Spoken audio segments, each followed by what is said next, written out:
सबने अटेंड किया था क्लास को, कल वाले यूट्यूब पे जो था, that was basically a trial. तो बात कुछ क्लियर हो रही थी क्या उसमें?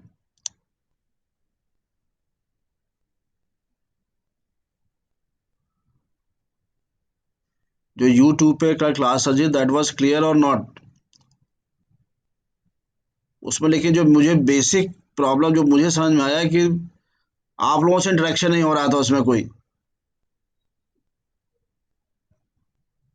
Otherwise it is more easier to take class through YouTube. कारण ये है कि मानिए किसी का छूट भी जाता है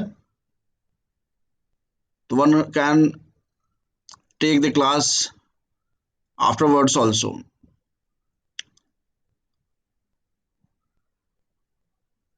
लेकिन प्रॉब्लम उसमें यही है कि इंटरेक्शन आप लोगों से क्लास में बीच में नहीं हो पा रहा था।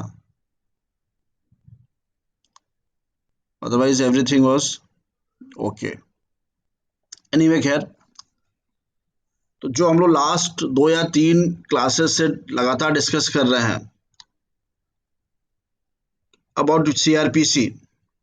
मेन पर्पस बार बार जो मैं एम्फसाइज आपसे इसलिए कर रहा हूं कि I want that you should visualize CrPC को और हमारे क्रिमिनल कोड को आप विजुअलाइज करें, then only you can understand the procedure. Problem क्या होता है, जो हमारे यहाँ जो एक्ट्स हैं कॉन्स्टिट्यूशन में, तो आपको लग जाता है आइडिया कि हाँ हमारे कॉन्स्टिट्यूशन में इतने चैप्टर्स हैं, फंडामेंटल राइट्स हैं, डायरेक्टिव प्रिंसिपल्स हैं, इमरजेंसी प्रोविजंस हैं, तमाम मतलब आर्टिकल्स, प्रोविजंस, चैप्टर्स वगैरह हैं। कॉन्ट्रैक्ट वगैरह में आइडिया लग जाता है, लेकिन प्रोसीजरल लॉ में आइडिया नहीं लगता है कि आखिर एग्जैक्टली इसमें है क्या। तो जब तक आप पूरे एक्ट को विजुअलाइज नहीं कर पाते हैं तब तक चीजें समझ में नहीं आती। इसे कहते हैं बहुत रटना पड़ता है, बहुत से आर्टिकल्स हैं, बहुत ये हैं। इसलिए फर्स्ट आई वांट कि आप उसको थोड़ा सा विजुअलाइज करें कि what exactly is our criminal justice system. Criminal justice का हमारे यहाँ एडमिनिस्ट्रेशन कैसे होता है, क्रिमिनल जस्टिस कैसे डिलीवर होती है। तो क्रिमिनल जस्टिस डिलीवर करने का हमारे पास एक व्यवस्था होना चाहिए। प्रोसीजर तो अलग पार्ट है। First we should have a system, जिसको आप इंफ्रास्ट्रक्चर कह सकते हैं। और इंफ्रास्ट्रक्चर में सबसे जो पहली चीज है that is there has to be law, because हर चीज रूल ऑफ लॉ पे है। तो फर्स्ट किसी भी सिस्टम के लिए we should have a law. तो हमारे पास लॉ है, तो आपने substantive law, criminal law, procedural law. Procedural law की कैटेगरीज किस पे अप्लाई होंगे। फिर सीआरपीसी हम लोग आए, तो सीआरपीसी का जो फिजिकल इंफ्रास्ट्रक्चर है, कोर्ट्स हैं, जजेस हैं, वकील हैं, डिफेंडेंट वकील हैं, ये सारी बातें। तो ये थोड़ा सा हम लोगों ने पहले डिस्कस किया है। और इसमें करना कुछ नहीं है, केवल आप डायरेक्ट पढ़ लेंगे, आपको सिस्टम बस एक क्लियर हो गया ये क्या ये बातें हमारे सीआरपीसी में है। इसके बाद फिर आपका एक्चुअल प्रोसीजर स्टार्ट होता है। और एक्चुअल प्रोसीजर में भी मैंने पहले बताया आपको कि 2 पार्ट्स हैं। You can divide CrPC in 2 parts, क्योंकि सीआरपीसी का बेसिकली 2 एम है। CrPC has 2 AIIMS. और 2 एम क्या है? वो पहला एम यह है कि जो भी अपराध करता है उसका ट्रायल करके ही should be sent to the jails, punish करना उसको। और दूसरा ये है कि हमारा इस क्रिमिनल सिस्टम से कोई भी व्यक्ति हैरेस ना हो, निर्दोष व्यक्ति हैरेस ना हो। डिफरेंट एजेंसियां हैं, वो इसका फायदा लेकर हैरेस ना करें। तो वो सेक्शन 300 के बाद का है ज्यादातर प्रोविजंस जो है, जैसे बेल की प्रोविजंस हैं, एक बार किसी को पनिशमेंट का दोबारा लेके नहीं आएंगे आप, अपील, रेफरेंस, रिवीजन, ये सब आपके इरेगुलर प्रोसीडिंग्स, ये सब आपके मोस्ट पहले सेक्शन 300 से बात के हैं। कुछ और भी है लेकिन बेसिकली, तो you must visualize criminal procedure code in basically in three parts. First part, that is the infrastructure, that is the system, that is the law, that is the people, different agencies that are involved in the administration of criminal justice, deliverance of criminal justice in our country. Second part is the procedure, actual procedure by which an accused person is subjected to law. पहले investigation होता है, फिर उसका trial होता है, then judgment and sent to jail. Third party वो provisions जो निर्दोष लोगों को हैरेसमेंट से बचाने के लिए हैं, जिसमें कि बेल प्रोविजंस हैं, एंटिसिपेटरी बेल है, no person can be punish twice का है, अपील, जजमेंट कोई हो गया तो आप सोचते हैं भाई हमारे खिलाफ इंजस्टिस हुआ तो अपील के प्रोविजन है, रिवीजन के प्रोविजंस हैं.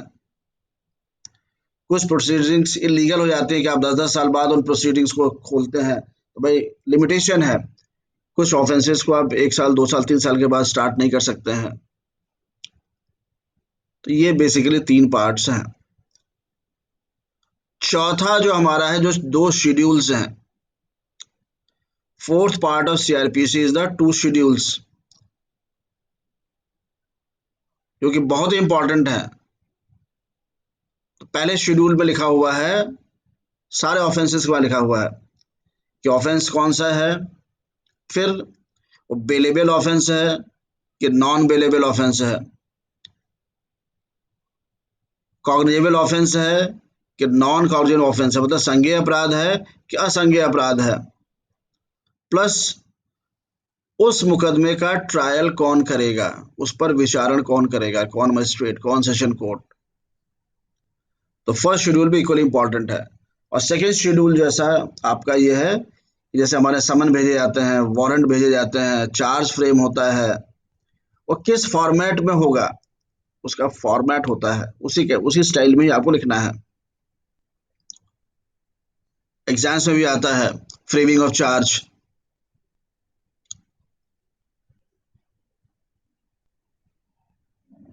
समन, warrant, framing of charge, plus कुछ वारंट्स जो विद इन द जुरिडिक्शन होते हैं, जिस मजिस्ट्रेट का अधिकार अपना है, जिले में अधिकार रहता है, तो उसका वारंट का फॉर्मेट अलग है, जिले के बाहर जाएगा फॉर्मेट अलग है, राज्य के बाहर जाएगा फॉर्मेट अलग है, किस अधिकारी को जाएगा वो अलग अलग है. तो ये सारी बातें. तो first visualize that we have to study criminal procedure code, and criminal procedure code CRPC is the most important part of the deliverance of criminal justice in our country. हमारे देश में जो आपराधिक न्याय व्यवस्था लोगों तक पहुंचाई जाती है, उसका सबसे महत्वपूर्ण पार्ट है, that is criminal procedure code, आपराधिक प्रक्रियात्मक विधि, CRPC. इसको आप विजुलाइज करिए विद इन 3 पार्ट्स, और you can say with in 4 parts, 4 भाग में. पहला, infrastructure, that is the system, व्यवस्था जो इसमें लगी हुई है, इसमें जो पर्सन्स हैं, ह्यूमन मैन पावर है, फिजिकल इंफ्रास्ट्रक्चर है, वो व्यवस्था हमारी क्या है, कोर्ट कैसे हैं, जजेस कौन है, डिफेंडेंट्स कौन है, प्रोसिक्यूशन वकील क्या है, पुलिस क्या है, ये सारी व्यवस्था. सेकेंड पार्ट, वह प्रोसीजर जिसको हम, जो रियल प्रक्रिया है, वह प्रक्रिया जिसके द्वारा किसी आपराधिक व्यक्ति को उसका ट्रायल करके उसको दंडित या वो भी निर्दोष सिद्ध किया जाता है, वो पार्ट आपका. थर्ड पार्ट, वो प्रोविजंस जो व्यक्तियों को हैरेसमेंट से बचाते हैं, जैसे किसी को अगर आपने जबरदस्ती पुलिस ने अरेस्ट कर रखा है तो बेल का प्रोविजन, एंटिसिपेटरी बेल का प्रोविजन, अपील का, रेफरेंस का, रिवीजन का, ये सारी बातें. और एक जो मैंने बताया आपको, ये जो शेड्यूल्स हैं, तो फर्स्ट शेड्यूल में बाकायदा डिस्क्रिप्शन है, what is the nature of an offence, वो अपराध किस कैटेगरी का है, बेलेबल है, नॉन बेलेबल है, कॉग्निजेबल है, नॉन कॉग्निजेबल है, संज्ञेय है, असंज्ञेय है। क्योंकि इसका बहुत महत्व है कि कौन सा अपराध संज्ञेय है, कौन सा असंज्ञेय है, कौन सा बेलेबल है, कौन सा नॉन बेलेबल है। इस अपराध की कैटेगरी का बहुत ज्यादा महत्व है, पढ़ेंगे सीआरपीसी में आप, ट्रायल में भी और बेल लेते वक्त भी। और कौन सा न्यायालय उसका ट्रायल करेगा, विचारण कौन करेगा। जैसे हम लोगों ने कल परसों पढ़ा कि किसका कितना पावर है, तो अकॉर्डिंग टू द पावर, तो जिस अपराध में 7 साल की सजा है मैक्सिमम, वो judicial magistrate of first class के पास जा ही नहीं सकता है, क्योंकि उसको मैक्सिमम पावर ही 3 साल का है। तो ये सारा डिस्क्रिप्शन आपका शेड्यूल 1 में है। और शेड्यूल 2 में बाकायदा फॉर्मेट्स दिया हुआ है, समन का फॉर्मेट क्या होगा, वारंट का फॉर्मेट क्या होगा,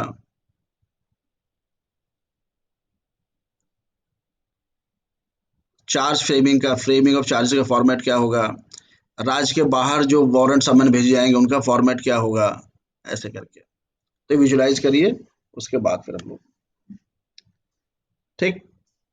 तो बेसिक चीजें हम लोगों ने कल परसों कुछ पढ़ी थी, सिस्टम जो डिलीवर करेगा क्रिमिनल जस्टिस को। तो सारे सेक्शंस ऑफ सेक्शन 1 से लेकर सेक्शन 35 तक है। ये पूरा आप लोग एकदम पूरा पढ़ डालिएगा, रट डालिएगा। तो हम लोग एक दिन और करेंगे, 1 घंटे की क्लास, तो आपका पूरा ये सिस्टम और क्लियर हो जाएगा। बेसिक हम लोग पूरा समझ लिया है, एक बार और चलेगा, that you will understand the whole system. अब हम लोग स्टार्ट करते हैं जो बेसिक सीआरपीसी प्रोसीजर है उस वहां से। वो स्टार्ट करने से पहले भी मैं थोड़ा सा आपको बता दूं कि किस प्रोसीजर का बेसिकली माइलस्टोन, जो कल भी मैंने बताया था आपको, क्रिमिनल प्रोसीजर का हमारा माइलस्टोन क्या है। तो जो सीआरपीसी हम लोगों ने 4 भाग में पढ़ना है, उसका फर्स्ट पार्ट हम लोगों ने पढ़ लिया। सेकेंड पार्ट का मैंने एक फ्लो चार्ट आपको भेजा है, सबको मिला, व्हाट्सएप पे मैंने कर दिया है फ्लो चार्ट, ये यस वाला, सर। ये, ठीक है, सबने देख लिया ना इसको। तो फ्लो चार्ट भेजा आपके पास, जो प्रोसीजर है, कैसे कहाँ से स्टार्ट होता है, ट्रायल कैसे होता है। तो जो मैं लिखा है वो कल ही बताया था, दिया था माइलस्टोन, क्योंकि वहां से ट्रायल का फेज चेंज होता है। जो दो सेक्शंस मैंने लिखे हुए हैं, वहां से ट्रायल अपने दूसरे चरण में आ जाता है, नेक्स्ट फेज में आ जाता है। वो माइलस्टोन, तो वो उनको अंडरस्टैंड करना जरूरी है, समझना जरूरी है। और एक चीज और बात समझ लीजिए, सीआरपीसी रटने वाला विषय नहीं है। सीआरपीसी को भी आपको समझना ही है, समझेंगे तभी सेक्शंस याद होंगे, सेक्शंस विद सब क्लॉज आपके याद होंगे। You have to understand CRPC.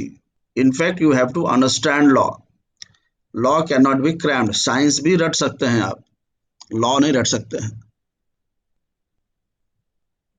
Science भी कोई बात जब समझ में नहीं आती है तो आप पूरा पूरा फॉर्मूला, पूरा पूरा डिस्क्रिप्शन जो होता है, डिराइव करते हैं फॉर्मूला, वो पूरा एक बार रट सकते हैं, रट के जाके एग्जाम में लिख सकते हैं। लेकिन लॉ रट के नहीं लिख सकते आप इम्तहान में, तो आपको समझना ही पड़ेगा, ठीक है। तो इसलिए समझने का प्रयास करिए, धीरे धीरे समझ में आने लगे आपको। तो मैंने फ्लो चार्ट भेजा है आपको, वो दे आर द माइलस्टोन, मतलब जो हमारा प्रोसीजर स्टार्ट होता है, एक प्रक्रिया चलेगी यहाँ तक, जो मैंने सेक्शन दिया वहां से फिर नेक्स्ट फेस आ जाता है उसका, है प्रोसीजर ही बट अगला स्टेप, फिर उसके बाद अगला स्टेप, फिर आपका नेक्स्ट स्टेप, ऐसे करके है वो। तो जो ये माइलस्टोन्स है, पहले थोड़ा सा हम लोग इसको डिस्कस करेंगे, तब फिर स्टार्ट करेंगे। तो सबसे पहले तो आप सेक्शन 2 में आइए जरा। तो सेक्शन 2 में इन्वेस्टिगेशन,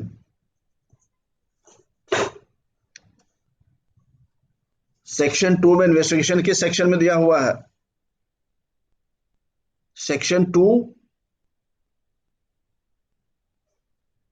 बताइए, सेक्शन 2H,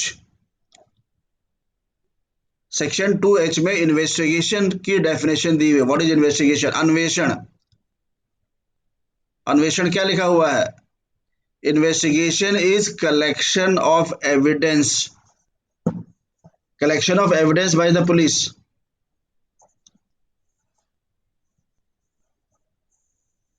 तो इन्वेस्टिगेशन जो है वो कलेक्शन ऑफ एविडेंस है बाय द पुलिस। अर्थात अगर किसी अपराध के संदर्भ में जो पुलिस कोई भी काम करेगी,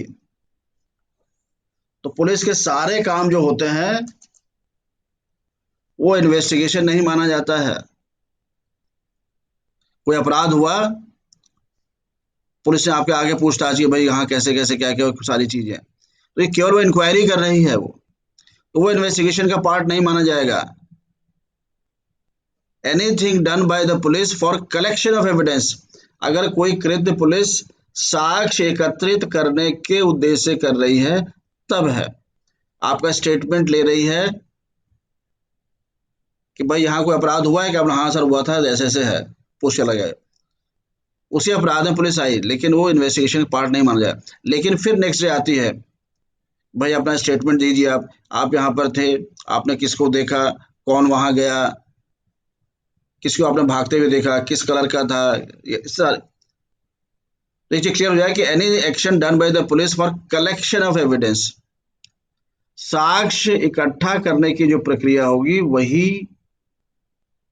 इन्वेस्टिगेशन का पार्ट होती है। और इन्वेस्टिगेशन पुलिस ही करती है केवल, या जो भी इन्वेस्टिगेटिंग एजेंसी अन्वेषण वाली संस्था है, कोर्ट नहीं करता है इन्वेस्टिगेशन। पूरा पढ़िए उसको, देखिए क्या लिखा हुआ है। Investigation includes all the proceedings under this code for the collection of evidence conducted by a police officer or by any person bracket में लिखा हुआ other than the magistrate who is authorized by magistrate in this behalf। तो investigation का अर्थ है इस code के अंतर्गत वे सारी प्रक्रिया जिसमें कि पुलिस जो है साक्ष्य एकत्रित करने के लिए करती है। किसी अपराध संबंधित पुलिस का कोई और काम उसमें है, केवल जनरल इंक्वायरी कर रही है, तो वो पार्ट नहीं होगा इन्वेस्टिगेशन का। फॉर कलेक्शन ऑफ एविडेंस, उसको साक्ष्य इकट्ठा करना है बाय द पुलिस और by any other person, police के अलावा किसी और को भी इन्वेस्टिगेशन की भूमिका दी जा सकती है बाय द मजिस्ट्रेट।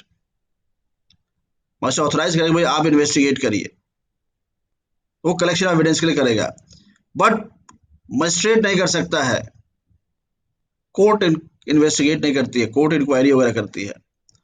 तो इन्वेस्टिगेशन का स्पेसिफिक मतलब है कलेक्शन ऑफ एविडेंस।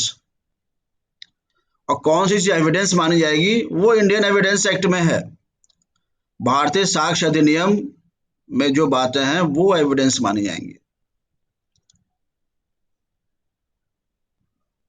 उनके लिए अगर उसमें जो दिए गए चीजें हैं उसके कलेक्ट करने के लिए जो कार्रवाई पुलिस करेगी, ये any person other than the police authorised bye the magistrate, that will be investigation. Magistrate लेकिन इन्वेस्टिगेशन नहीं करेगा, ये बात समझ लेना है। अक्सर इन्वेस्टिगेशन इंक्वायरी में कंफ्यूजन होता है कि पुलिस इंक्वायरी कर रही है, तो इंक्वायरी एकदम अलग हो जाएगा, वो बेसिकली इन्वेस्टिगेशन ही होता है। हम लोग इसलिए कर रहे हैं क्योंकि अब आइए, जो मेरा पहला जो फ्लो चार्ट में दे रखा है सेक्शन 154, सेक्शन 154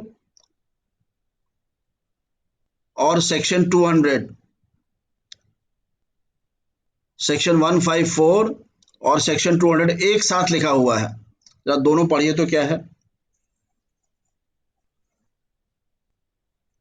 सेक्शन 154 और सेक्शन 200 दोनों को एक साथ लिखा हुआ है।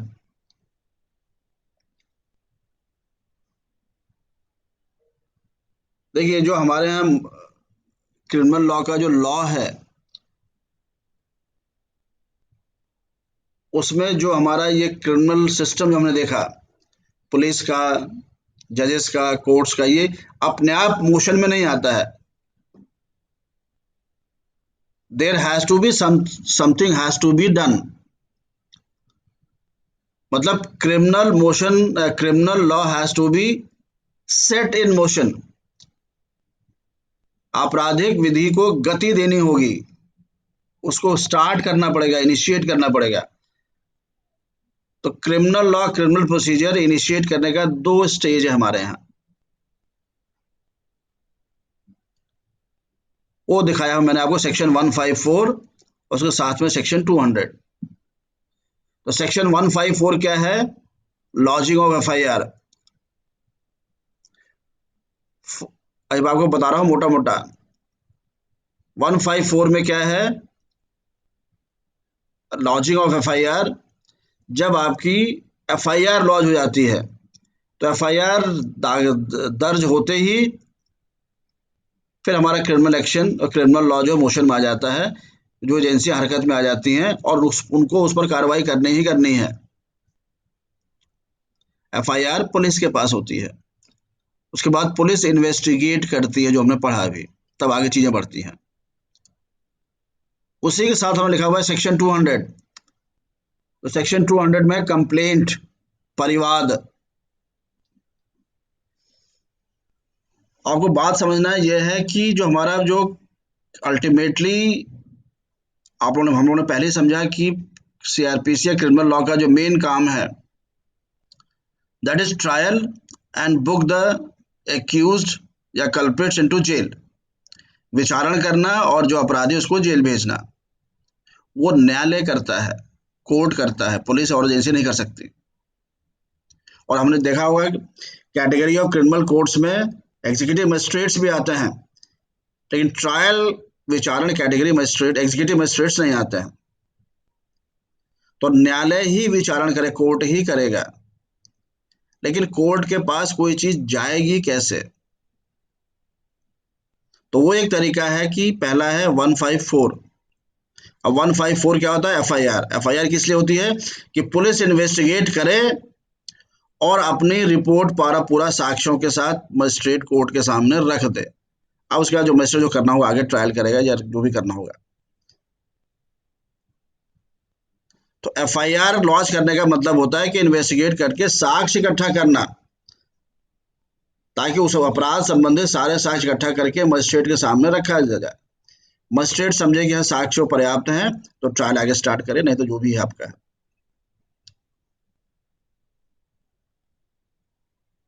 लेकिन केवल एक वही तरीका नहीं है मजिस्ट्रेट के पास कोई मुकदमा या कोई अपराध संबंधित चीजों को ले जाना।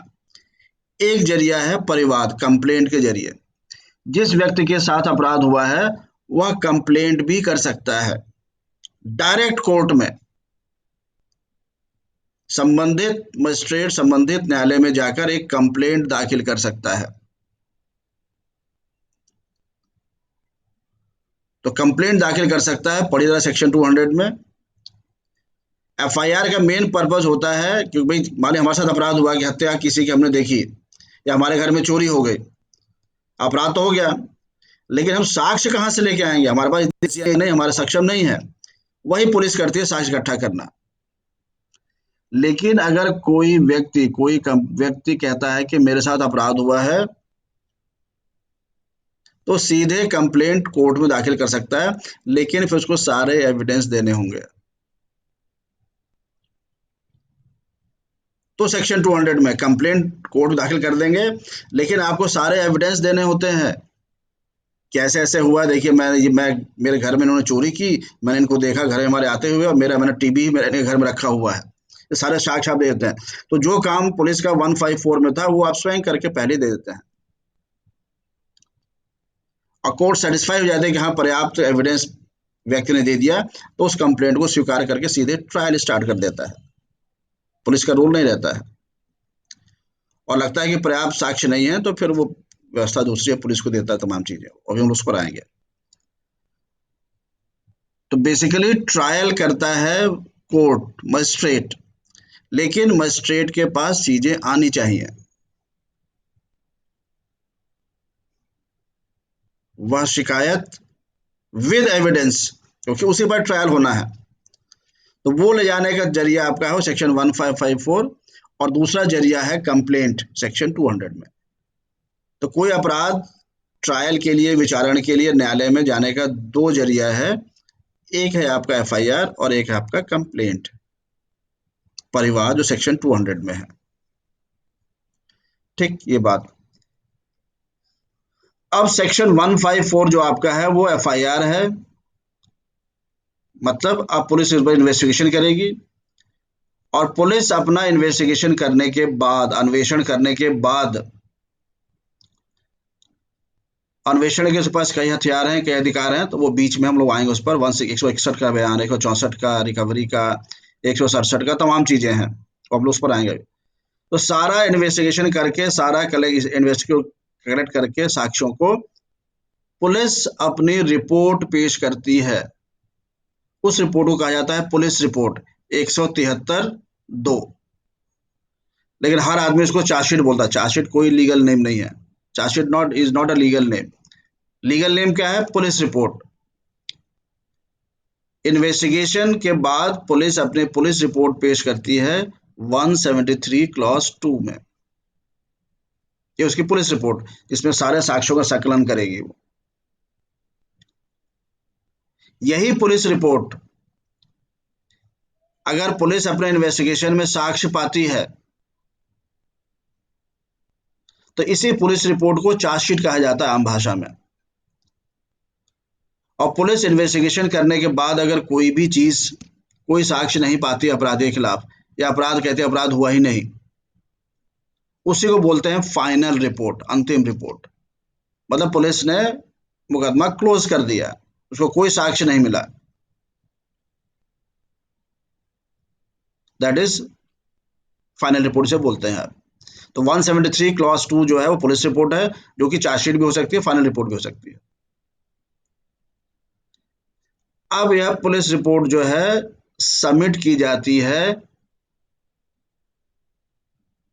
न्यायालय के सामने। जो अगला आपकी धारा है सेक्शन 190, सबसे इंपॉर्टेंट, पूरे सीआरपीसी का सबसे जो महत्वपूर्ण धारा है वो 190। 190 डिसाइड करता है कि अपराध हुआ है कि नहीं हुआ है, ट्रायल चलेगा कि नहीं चलेगा। पूरी प्रक्रिया 190 पर टिकी हुई है। तो 190 में क्या है? The cognizance taking power of the magistrate. Magistrate का जो संज्ञान लेने का अधिकार होता है, वह धारा 190 में है सीआरपीसी के, section 190, cognizance taking power of the magistrate. Police report 173(2) वाली भी मजिस्ट्रेट के सामने जाती है 190 के तहत। कंप्लेंट में भी सेक्शन क्या कहते हैं, कंप्लेंट केस में भी संज्ञा लेना का प्रक्रिया 190 है। और फिर एक तरीका और है तीसरा, देखिए उसमें क्या है, सो मोटो।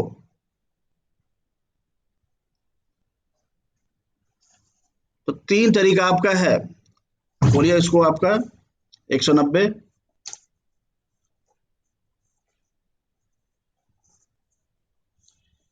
Cognizance of offences bye the magistrate 190।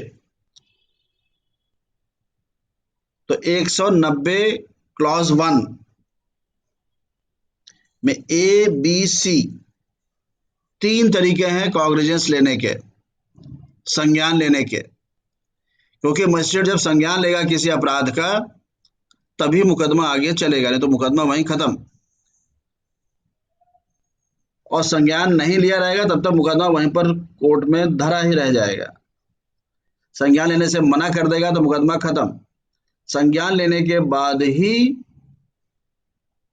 आपका मुकदमा आगे चलेगा, ट्रायल आगे चलेगा, दोष सिद्धि या निर्दोष का प्रक्रिया चलेगी। तो 190 cognizance bye the magistrate is the most important. और एक चीज और, कॉग्निजेंस मतलब संज्ञान अपराध का लिया जाता है, अपराधी का नहीं।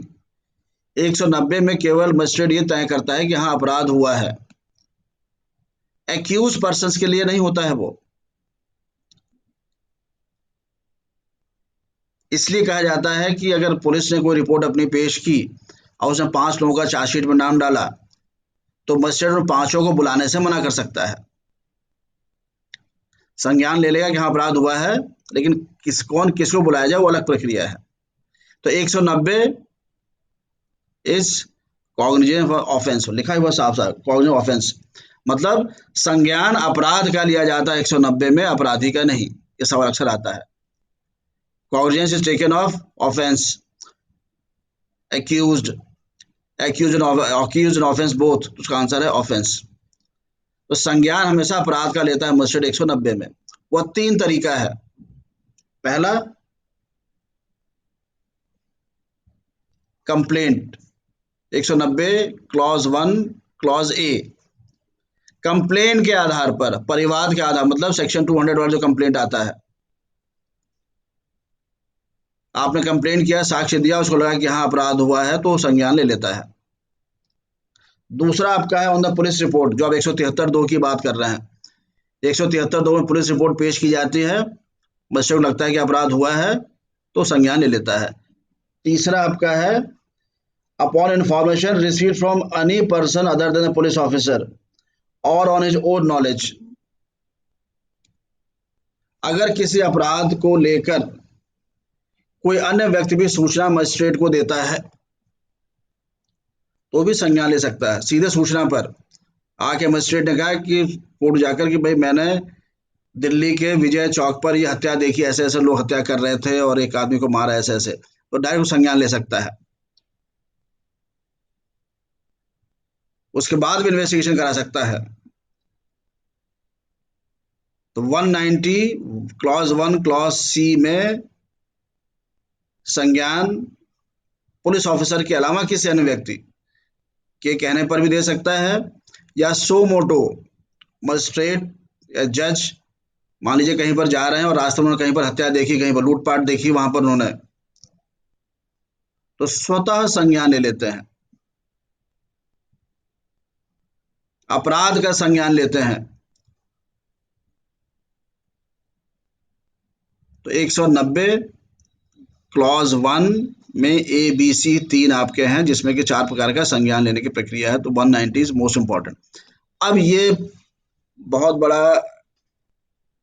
एकेडमिक एंड लीगल इशू है, इसमें काफी लिटिगेशन हुआ है, काफी जजमेंट्स आए हैं कि व्हाट इज कॉग्निजेंस, संज्ञान आखिर होता कब है,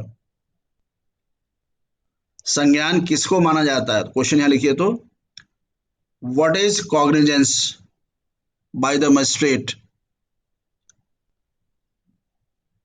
when a magistrate is said to have taken cognizance,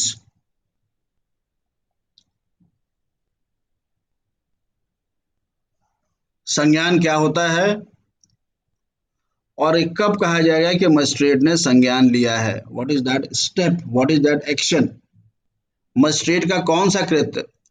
normally क्या होता है, मजिस्ट्रेट लिख देते हैं कि संज्ञान लिया जाता है, तो क्लियर हो गया। कई बार मजिस्ट्रेट लिखते नहीं है संज्ञान लिया गया और कार्रवाई स्टार्ट कर देते हैं, तो क्या वो संज्ञान माना जाएगा, नहीं, ये सारी चीजें। तो 190 का 190 इज मोस्ट इंपॉर्टेंट। अब इसके बाद आपका ट्रायल की प्रक्रिया स्टार्ट होती है, संज्ञान लेने के बाद। तो आपको स्टडी करना है कि what is cognizance and when it is said that the magistrate has taken cognizance, संज्ञान क्या होता है और कब कहा जाएगा कि मजिस्ट्रेट ने संज्ञान ले लिया है।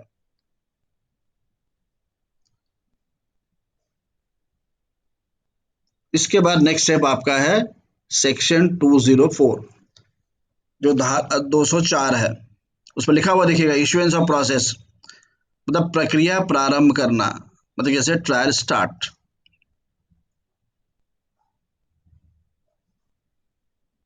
तभी समन करता है मजिस्ट्रेट। 190 में अपराध का संज्ञान ले लिया, उसके बाद वो अब एक्यूज को समन करता है, बुलाता है, वो प्रक्रिया start.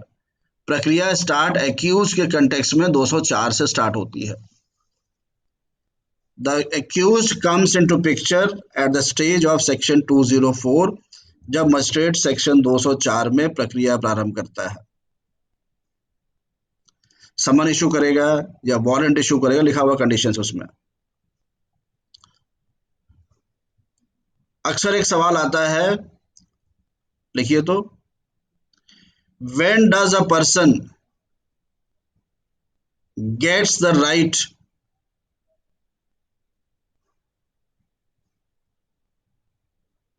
To participate in the judicial proceedings in a to participate in a criminal judicial proceeding. किसी आरोपी व्यक्ति को, हिंदी इंग्लिश दोनों में अच्छा है। आप लोगों ने ट्रांसलेशन किया है कि नहीं किया, तो भूल ही गया मैं। जिनको ट्रांसलेशन कर जिन्होंने किया था उनको ही क्लास करना था। चलिए इसके बाद हम लोग करते हैं। अभी हिंदी इंग्लिश दोनों में लिखिए, आपको ट्रांसलेशन में फायदा होगा। किसी आरोपी व्यक्ति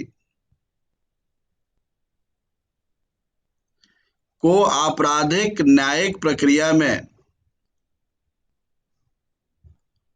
भाग लेने का अधिकार कब प्राप्त हो जाता है? पहला, फर्स्ट ये ऑप्शन आपका है, at the time of cognizance taking of the magistrate.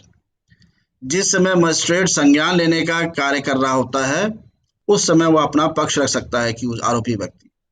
ये ऑप्शन हो गया। दूसरा, इशुएंस ऑफ प्रोसेस, जब सेक्शन धारा 204 में प्रक्रिया प्रारंभ होती है।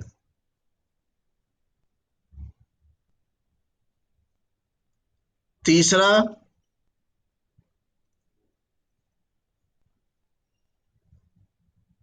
At any stage, that is the ए और बी। ए और बी दोनों के कभी भी। और option D, none of this. मतलब ए है कॉन्वर्जेंस के समय, बी है इश्यूएंस ऑफ प्रोसेस के समय, सी है दोनों के समय, और डी है दोनों में से कोई नहीं।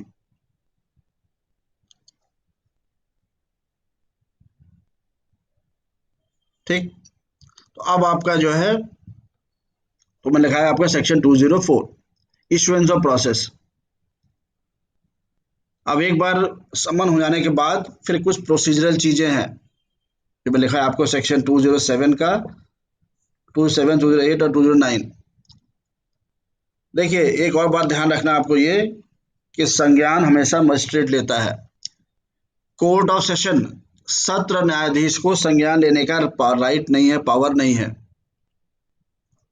किसी भी अपराध का अगर सेशन ट्रायल सत्र न्यायालय का मुकदमा है तब भी संज्ञान मजिस्ट्रेट ही लेता है, कुछ ऑफेंसेस को छोड़कर, वो भी आएंगे सेक्शन 190 वगैरह में है। लेकिन अगर 10 साल से ज्यादा सजा है, 7 साल से ज्यादा सजा है, 3 साल से ज्यादा सजा है, तो ट्रायल तो मजिस्ट्रेट कर नहीं सकता। 300 मान लीजिए 302 का अपराध हुआ, हत्या हुई है, तो संज्ञान तो उसमें भी मजिस्ट्रेट ही लेगा, लेकिन ट्रायल नहीं कर, विचारण नहीं कर सकता है। तो संज्ञान लेने के बाद उसको, क्योंकि उसको पावर ही नहीं तो सजा देने का, फांसी सजा देने का राइट केवल सत्र न्यायाधीश को है या उच्च न्यायालय को है। तो संज्ञान तो ले लिया मजिस्ट्रेट ने 302 हत्या का, लेकिन ट्रायल नहीं कर सकता, खुद विचारण नहीं कर सकता है। तो उसको बकायदा कमिट करना पड़ता है, आगे ट्रांसफर करता है कोर्ट ऑफ सेशन के पास। वो सेक्शन 209, वो भी एक इंपॉर्टेंट है, अक्सर एग्जाम्स में आता है।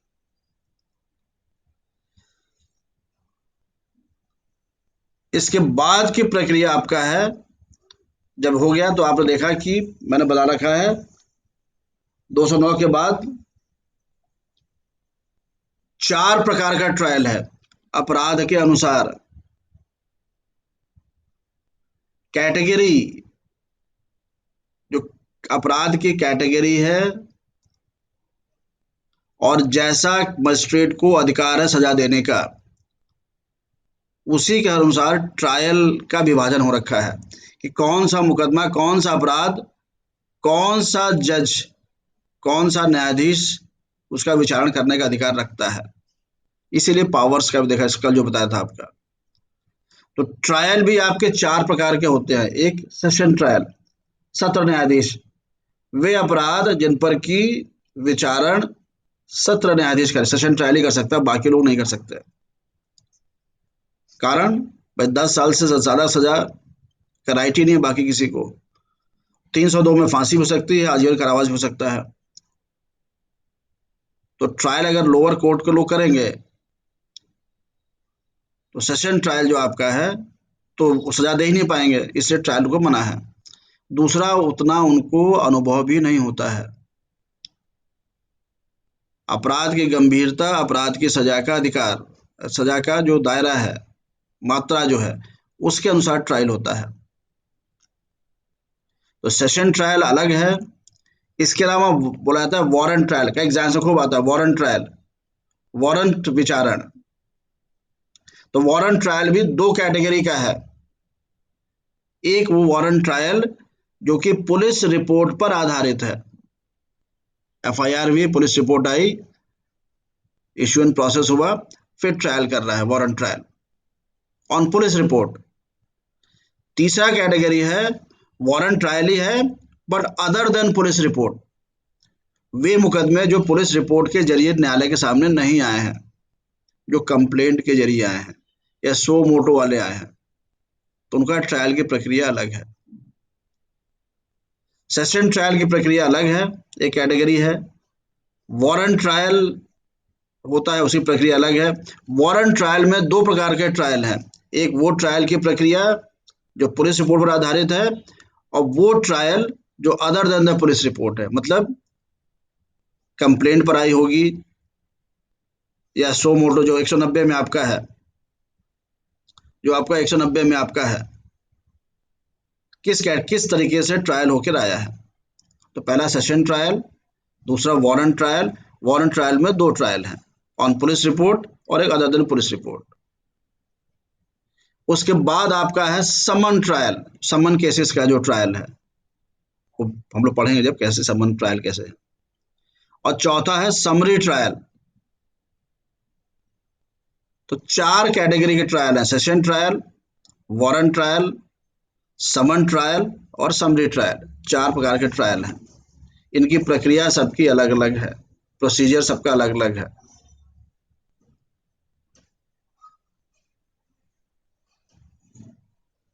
और वारंट ट्रायल में दो कैटेगरी के ट्रायल है, on police report, other than police report. ये ट्रायल ही हम लोगों को पूरा समझना है। सबका एक बेसिक चीज है, चार्ज फ्रेम होगा, साक्ष्य अभियोजन पक्ष देगा, साक्ष्य वकील बचाव पक्ष देगा, कोर्ट अपनी बातें पूछेगा, फिर जजमेंट देगा। है सिंपल चीज, लेकिन थोड़ा थोड़ा बारीकियां हमें, टेक्निकलिटीज हैं। तो एक सवाल लिखिए आप लोग यहां पर,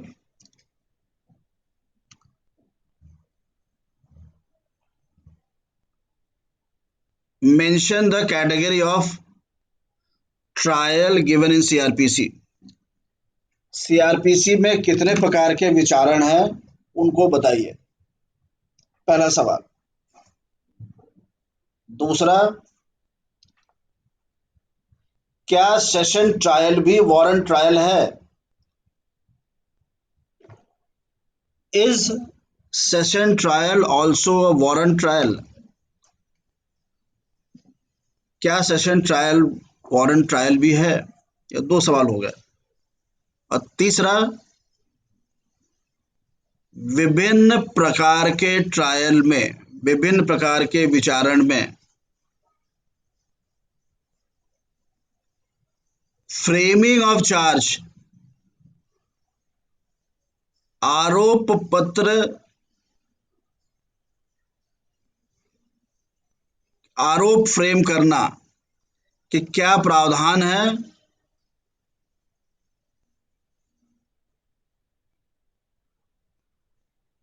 और क्या शर्तें हैं। ठीक, framing of charge, what are the provisions of framing of charge in different types of trials and what is their condition, मतलब और किन शर्तों पर है। क्वेश्चन क्लियर है ये वाला? और नेक्स्ट लिखिए। हाँ, व्हाट आर द प्रोविजंस, पहले तो ये लिखिए, what is framing of charge and what are the provisions and stages of framing of charge in different trials।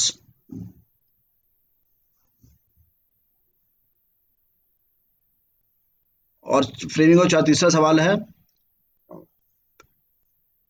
What are the conditions of framing of charge. Hindi में लिख लीजिए, framing of charge क्या होता है,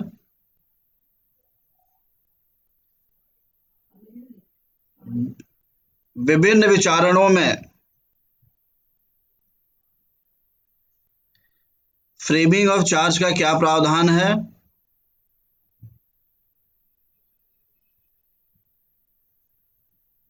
और किस स्टेज पर framing of charge होती है। और आखिरी सवाल है, फ्रेमिंग ऑफ चार्ज के विभिन्न शर्तें और परिस्थितियां क्या हैं।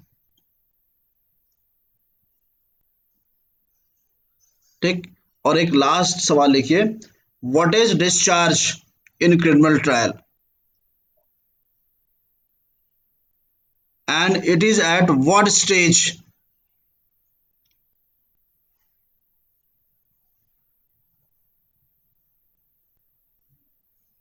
क्रिमिनल ट्रायल में डिस्चार्ज क्या होता है और यह ट्रायल के किस स्टेज पर होता है। ये सवाल आपको तो देखिएगा,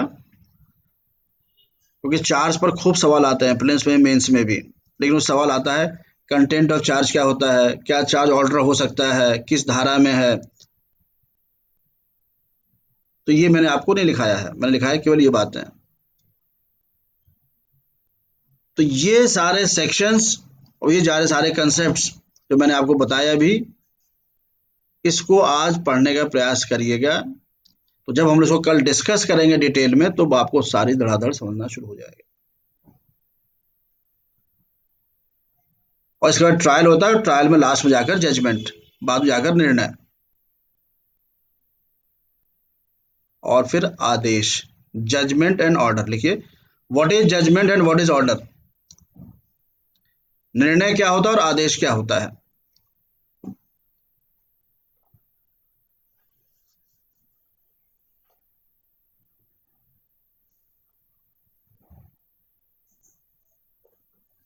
तो ये बेयर एक्ट और किताब से सारा चीज जो मैंने आज बताया वो पढ़ेंगे, तो जब हम स्टार्ट करेंगे ट्रायल एक्चुअल जो प्रोसीजर है वो फटाफट समझ में आना शुरू हो जाएगा। तो बेसिकली जो माइलस्टोन ऑफ क्रिमिनल ट्रायल है, पहला है 154 और 200, जब जहां से क्रिमिनल लॉ स्टार्ट होता है, मोशन में आता है, फिर पुलिस रिपोर्ट, फिर संज्ञान, फिर इशुएंस ऑफ प्रोसेस, फिर फ्रेमिंग ऑफ चार्ज, फिर जो प्रोसीजर आपका ट्रायल का है, और लास्ट में जजमेंट। ये हर स्टेज पर जहां पर चेंज होता है आपका ट्रायल का फेस, वो मैंने प्रोविजंस लिखा है।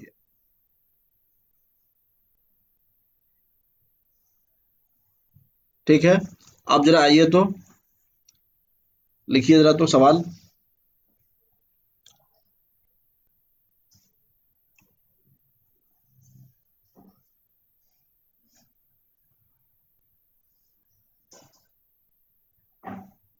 What is mentioned in the following provisions? Fast लिखिएगा। Section 2H,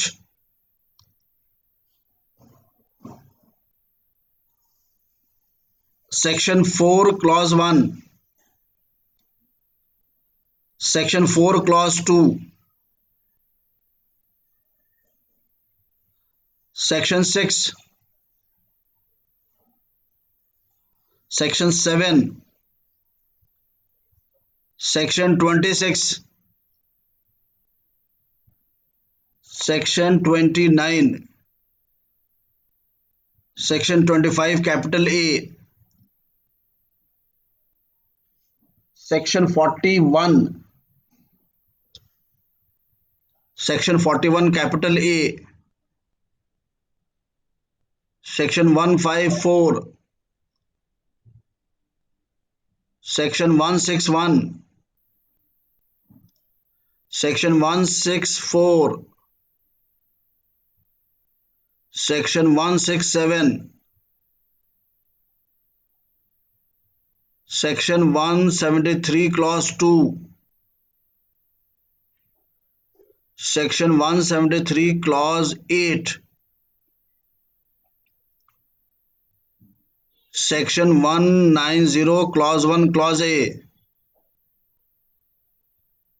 section 190 clause 1 clause B, section 190 clause 1 clause C, section 204, section 207, 208, 209, 211,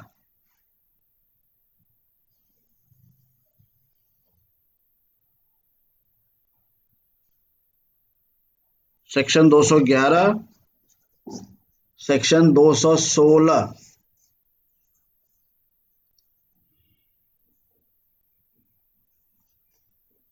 section 227, section 228, section 239, section 240, section 245,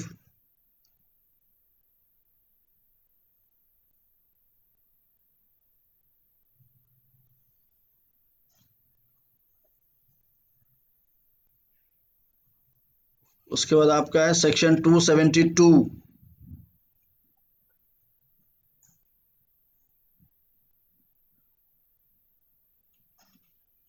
section 353,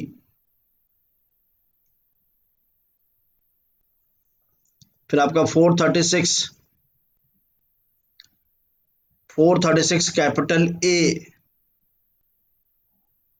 438, 439 और 482, 482। जरा फटाफट करिए, तो डायरेक्ट आपके सामने रखा हुआ है। सर बस डायरेक्ट लिखना है इसका, केवल मेन हेडिंग बस लिखिए, क्या है एग्जैक्टली इसमें। ओके सर, फटाफट लिखिए, यही लिखना है। उसके बाद सब लोग अपना ट्रांसलेशन दिखाएंगे हिंदी में, किस किसने किया था, जो मैंने लिखाया था परसों। जो फेडरलिज्म का जो कंक्लूजन होगा आपका लास्ट में, इंग्लिश में लिखाया था, आप सबको ट्रांसलेट करना था।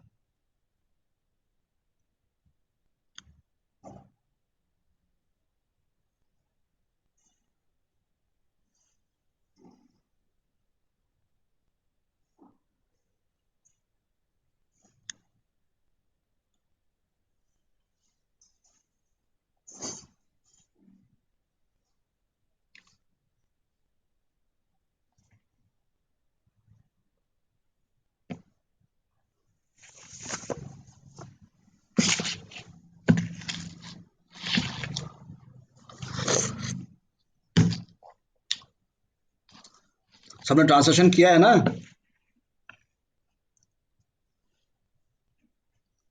लग रहा है सब लोग करके आए हैं ट्रांसलेशन।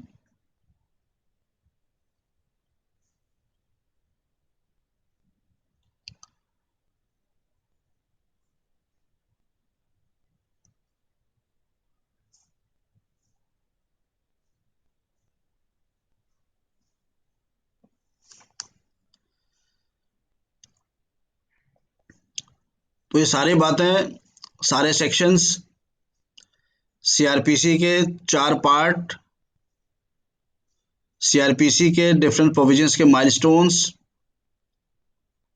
और जो सारे सेक्शंस मैंने आज लिखा है आप लोगों को, ये पूरा 1-2 दिन में जब पूरा पढ़ लीजिए, समझ लीजिए, रट लीजिए, then when we start CrPC from section wise, तो आपको चीज़ें बहुत समझ में आसानी से आएंगी। ओके।